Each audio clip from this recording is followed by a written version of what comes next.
What's up, guys? Yale Greenfield, aka the Live King. You can see that sign behind me. That is the Lodge Card Club. So I finally have made it to Austin, Texas. A spot people have been telling me to get to. You got to get to Texas and see what's going on. New ownership at the Lodge. You got Doug Polk, Brad Owen, and Andrew Nemi. I did get to play a little bit with Brad Owen and Andrew Nemi when I first got here. I have so much respect for those guys and everything they've done to inspire people like me to make poker vlogs, and just generally their disposition at the table. The Lodge has got a couple different game types which run every day. On the no limit side, they've got 1-2 no limit, they've got 1-3 no limit, and then they also have 2-5 no limit. And 2-5 no limit is 300 to 1,000, and it's a match the stack game. Now the 2-5 no limit game is played with double board bomb pots. So they've got a bomb pot button that they have on the table. Every time it converges with the regular button, your table plays a double board PLO bomb pot. Now that's a Texas special. Texas is known for double board PLO bomb pots. That is not something that I've done much or know much of anything about, but I will get in there and dabble. So we're gonna get in there and play today. I've noticed that this is more of a nighttime type place. So bigger games don't tend to start running until usually like an evening, depending on the day. So I'm gonna try to get in there and play a little bit. Thank you so much for tuning in to watch. If you like what you see, please hit that subscribe button, and I will be back with a recap of a little bit about what's going on at the Lodge, what I'm seeing, and how the game went.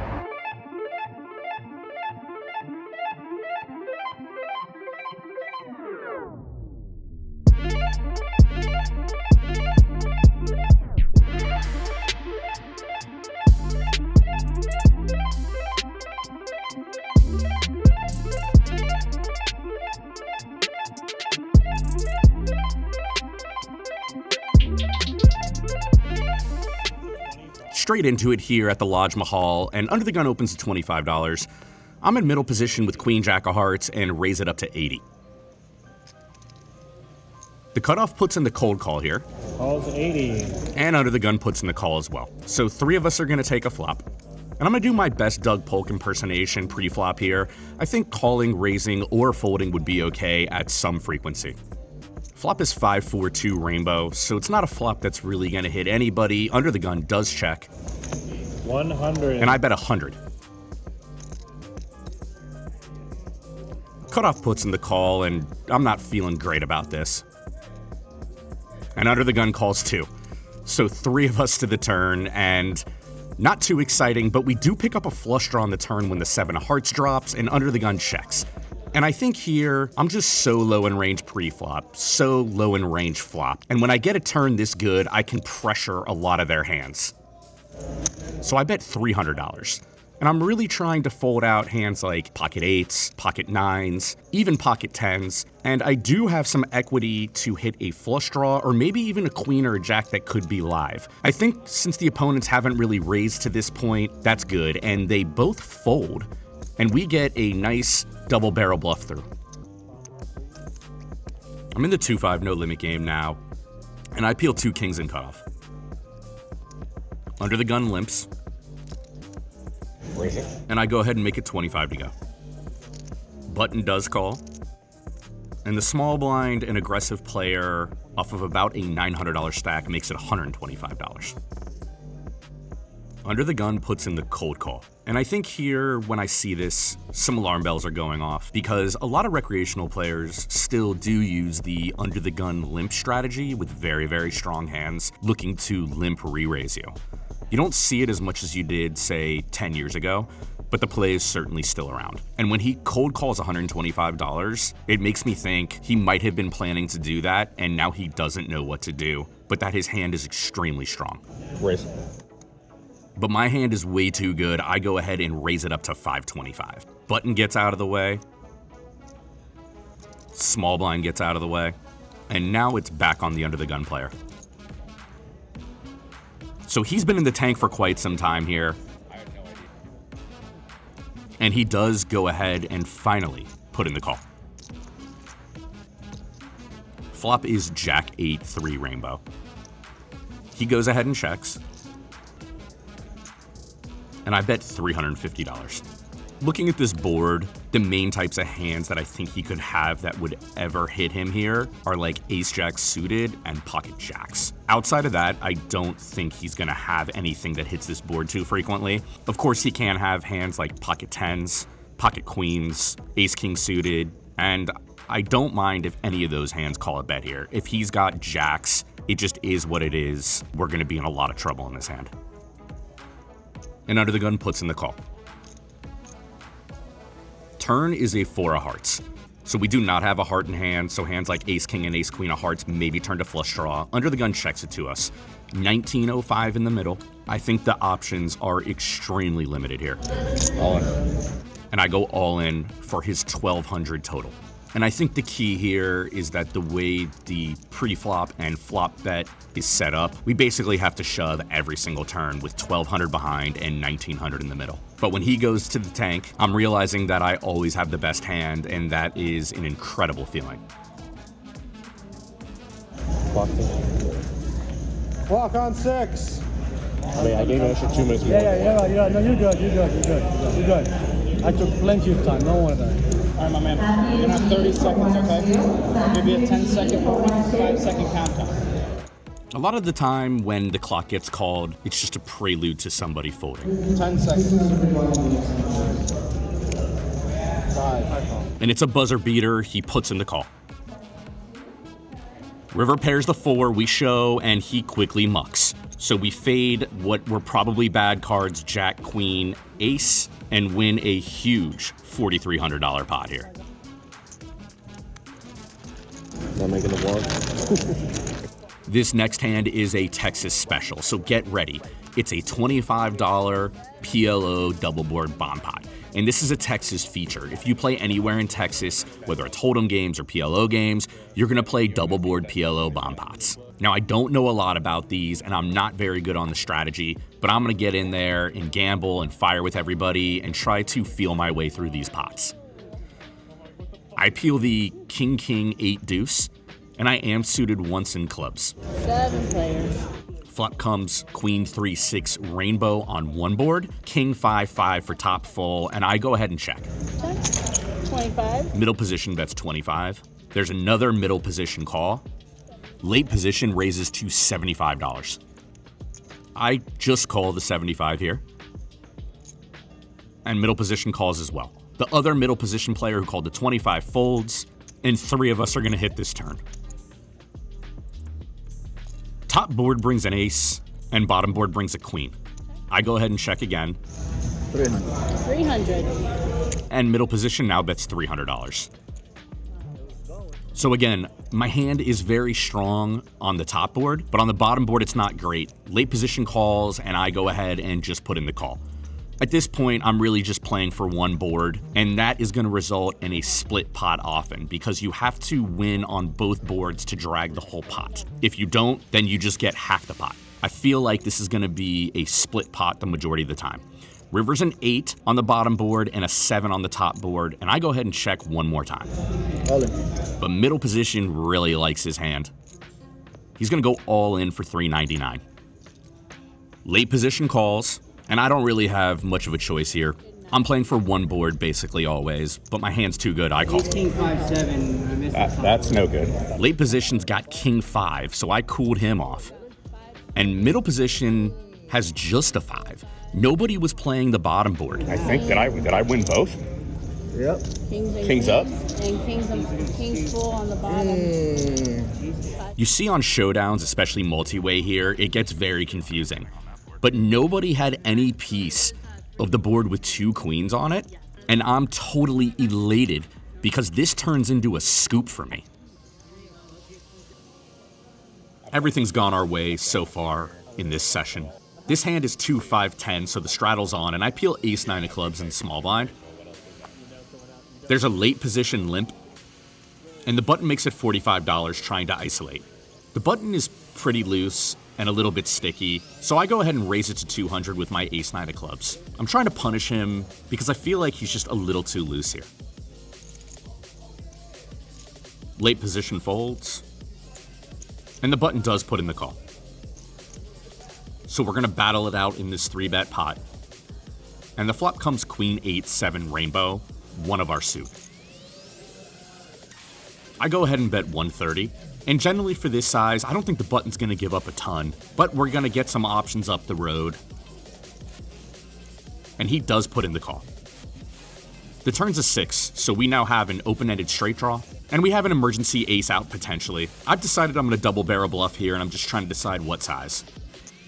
I bet $450, so I'm really trying to pressure his 8x and his weak queens. And I also think this guy's loose enough to call my small bet on the flop with just a lot of stuff in general, things that I can't even predict.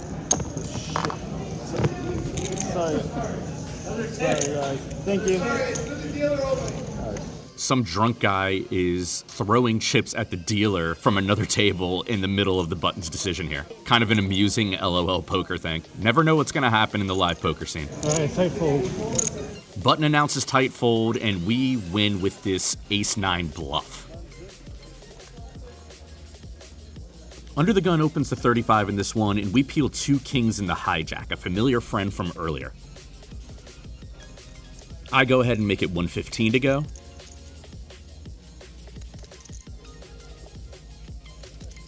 And the button puts in the call.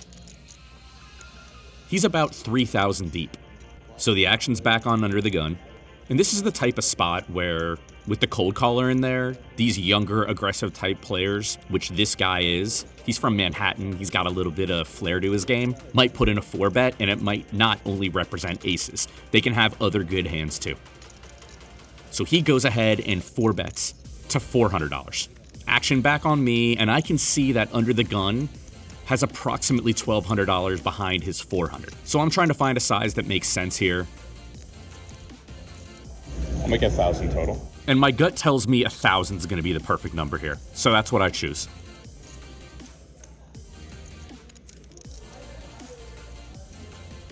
Button goes ahead and folds. And the action's back on under the gun. Now he's in the tank.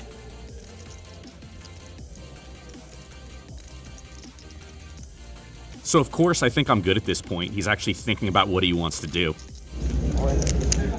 And he goes all in. I can't ever fold. I've got 63% of his stack in the middle, and he shows aces. I like how you tanked with the aces when there was no action behind. That was fucking expert. Nice hand, buddy. You want to be on the vlog and tell him about the slow roll? No, I was like legitimately, I was like, it wasn't slow roll, it was intense. It wasn't a roll. What was it? It'll be good for the vlog. There's another 500. It's more of a nip roll.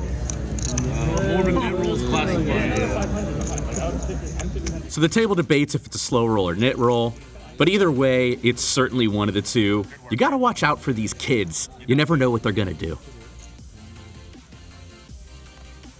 In this one, we've got Queen Jack of Hearts in small blind, and it's 2-5-10 the straddle is on. Folds to us. We make it 45 to go. Big blind calls, and so does the straddle. And the straddle's a strong pro, but the big blind is a guy I've played with quite a bit since I got to Austin, so I've got good reads on him.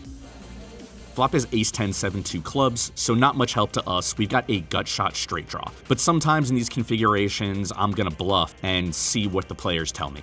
So I bet $65. Big blind calls and straddle folds. Turn is a 7 of spades.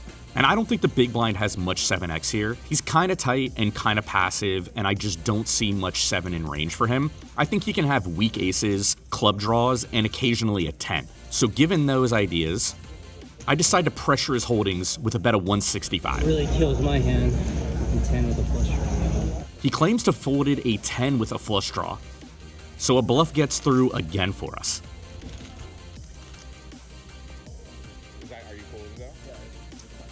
I've got 2 6s in the straddle in this hand. Low jack limps for 10, and the hijack, who seems to be on mega tilt, makes it 40 to go. I make a very standard call with my 2 6s, and the low jack calls as well. Flop is ace 6 deuce rainbow, so we've got middle set and quickly check it over to the pre-flop raiser, who bets $50. I haven't flopped a set in what seems like forever. So I go ahead and check raise it to $200 on the flop. And yeah, our hand is face up, but we're thinking 2 streets ahead. And this guy is in the Phil Hellmuth zone of focusing on the dealer from 2 hours ago and how that guy is his biggest problem in life. Low jack folds, and the hijack does put in the call. Turn is a 10, and the board is now complete rainbow. So I feel like what I want to do here is try to step this guy in to find a way to get all the remaining money in by the river. So I bet 200.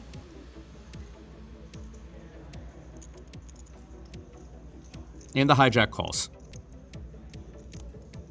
The river's a jack, and it really, again, doesn't change much here. On. I go ahead and go all in, and he quickly calls. And he reveals ace jack for river 2 pair. So an extremely fortuitous river for us, and a day of exceptional run good at the lodge, minus 1 unlucky spot of kings into aces. And I'm very pleased at this very first vlog from Austin, Texas. All right, guys, that's it from the lodge here tonight.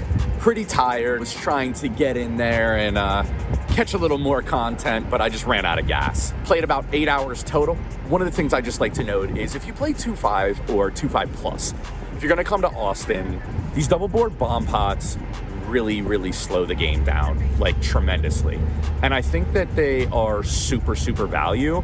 I think people are playing, for the most part, really bad in them. Partially myself included. I don't know if I'm playing as bad as they are. In fact, I'd probably make the argument that I'm not. When I say they are, I mean like total population, the entire player pool. They really slow the game down and kind of negate the amount of hold'em hands that you get in a session. But they do bring a ton of action and they put people on mega tilt. And I think that is really good if you're interested in playing poker for profit, or you're just interested in mixing it up a little bit and kind of not just doing the same boring old 2-card, all the time. But you don't get a ton of hold'em hands in an 8-hour session because of the sheer amount of time that these bomb pots do take. That said, tonight's game had a nice mix of players. My day really, as it tends to, came down to a couple of big hands. Didn't see a lot of bluff spots, found a couple. Played a couple of big hands tonight. They went our way. Got cooled off once kings versus aces, which sucked. All in all, I was in for $800. I was out for $33.39 for a profit of $25.39. Yeah, I guess I would just say Austin, come out here, get some barbecue, go to Franklin's, go to downtown Austin, come to the lodge, check out the action, get in the mix. So I'll be back to you, coming at you soon with more content from the Live King. I will see you guys later. Thank you so much for watching, as always. And if you like what you see, please hit that subscribe button. I'd be very grateful.